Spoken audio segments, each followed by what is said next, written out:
קורה אירוע מצער עם הקומיקאי, השחקן נאור ציון.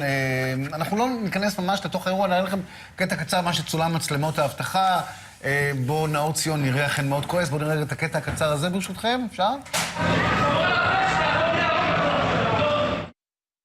וכאלה, הוא עוקב בחקירה, הוא טוען שהוא רק הדף את מי שניסה להתנכל אליו, תכף נשמע את מה שהוא אומר, אבל אנחנו רוצים להתרכז ברשותכם באיך אנחנו יכולים אולי ללמוד להשתלט על כעסים, במקרה, והדבר הזה הוא נכון, וזה, אנחנו כאמור לא ניכנס לפרטי הסיפור, אלא איך משתלטים על כעס. שלום, עמית לוי, מומחה לניהול כעסים. יש מרכז ישראלי לניהול כעסים, דולב? נכון, בוקר טוב. איזה יופי, חבל שלא ידעתי עליו קודם, כל כך כעסתי שנים רבות. אז בוא נהיה ישר מעשים, בסדר? בוא תעבוד איתי, כי אני יודעים פה אנשים. הוא הכעסן. אני כועס, אני חושב שאני מעולם לא מעליב מישהו או זה, או בטח שלא עושה משהו פיזי, אבל אני כן הרבה פעמים יוצא מכלאי, והשבוע גם יצאתי מכלאי על פקידה שענתה לי בטלפון אצל הרופא שלי, והתחלתי לצעוק מה שאני באמת כבר לא עושה יותר שנים, כי היא הטריפה אותי. כי הייתה לי איזו תחושה של התנשאות איומה שלה עליי, שאני כאילו לא מבין מה לעשות באפליקציה, והתחלתי לצעוק ואומרתי, מה אתה צועק עליי?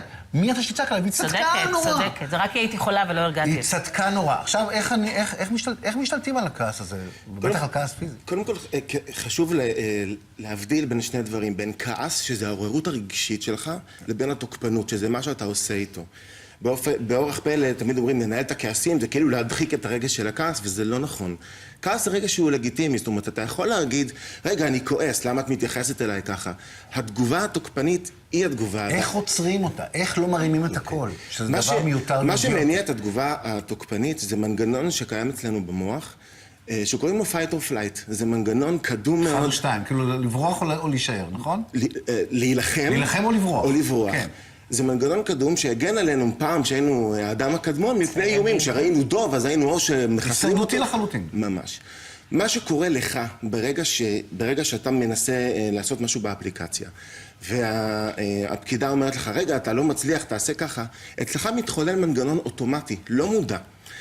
אתה כרגע נדלק אצלך אותו אזור במוח הקדום. אתה נהיה האדם הקדמון, זה מה שקורה לך. כן, אותו אזור, ויש מעליו דרך אגב שני זרועות כאלה שיש שם זיכרון של חוויות הישרדותיות. של מיליוני שנה. לא, שלך, מהילדות שלך, בדרך כלל מהילדות. והדבר הזה מדליק את האזור הזה במוח וגורם לך לחוש שאתה תחת סכנה, תחת איום. פעם שהיינו אדם הקדמון זה היה ממש דוב, והיום תחשבו, זה האיומים בעולם המודרני, האיומים, זה שאתה לא מצליח באפליקציה, זה שמישהו חותך אותך, בדיוק. אז מה לעשות כדי לא אז מה לצעוק? עושים? ללכת? הטיפול העמוק, הוא דרך אגב הוא לא ארוך, הוא 25 שעות, 10 פגישות, הוא לנהל רגשות, להביע את מה שאני מרגיש.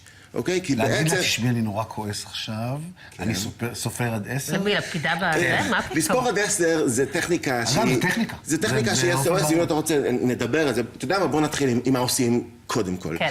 אז הדבר הראשון שעושים זה להתרחק מהסיטואציה. אתה בשדה קרב בעצם. עכשיו, אתה יכול להתרחק פיזית, ללכת רגע לשירותים, או פשוט להרחיק את עצמך. אני בטלפון, היא מעליבה אותי, אני רוצה לדעת... רגע, יש עוד כעסים, תן לנו אני אומר, מה אני עושה ברגע הזה? אז הדבר הראשון...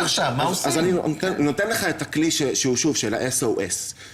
הדבר הראשון שאתה עושה זה נשמע כזה בנאלי, אבל זה לנשום. מדוע? משום שכשהמוח הקדום עובד, אתה נושם קצוב, ומוח לא מגיע, חמצן לא מגיע למוח החושב. אז קודם כל כך נשימה עמוקה. תזרים דלק למוח. והדבר הבא שאתה עושה זה אתה שואל שאלה. קודם כל, עצם זה שאתה שואל שאלה, ותכף נראה איזה שאלה אתה שואל, כבר מפעיל את המוח החושב שלך ומטה את הכף. מי שעכשיו ינהג ברכב שלך, זה לא המוח הקדום האוטומטי, אלא אתה. עכשיו, מה השאלה? השאלה היא, האם אני, גיא, נמצא כרגע תחת סכנה קיומית? האם מה שקורה כאן מאיים על החיים שלי? מאיים על החיים שלי, ולא סתם, מאיים גם על מי שאני. האם אני עיתונאי פחות טוב? האם אני פסנתרן פחות טוב? לא. אז רגע, קודם כל, אפשר להירגע, זאת לא סיטואציה מאיימת. השלב השני, וזה השלב שאנחנו לומדים אותו בתוך התהליך הזה, זה להבין מה זה גרם לך להרגיש. מה גרם לך להרגיש? היא העליבה אותי. נעלבת, רגע. היא עשתה ממני איש טיפש שלא יודע להפעיל אפליקציה, ורציתי לא להרוג אותה פיזית, אבל... תשים לב מה עשית עכשיו. שאלתי אותך מה אתה מרגיש, ואתה אומר, היא העליבה אותי. היא עשתה ממני טיפש. אני הרגשתי איש טיפש. בדיוק, זאת אומרת, אתה הרגשת טיפש, הרגשת נעלב, הרגשת מושפל. נכון. אוקיי? זה אחד הדברים הראשונים שאנחנו עושים, אנחנו מבחינים בין העולם החיצון אלינו, מה אני מרגיש. ועכשיו אתה יכול גם לבטא את זה.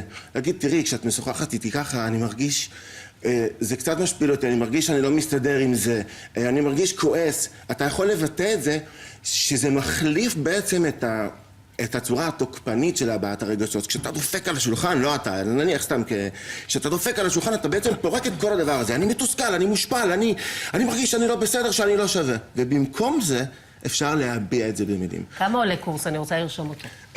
באמת. קורס עולה 2,950 שקלים. מה אתה אומר? זה קורס... תוותרי על 3 זוגות נעליים. 3! עכשיו אני קונה 4, בגלל הטעות. חשוב לי לומר משהו.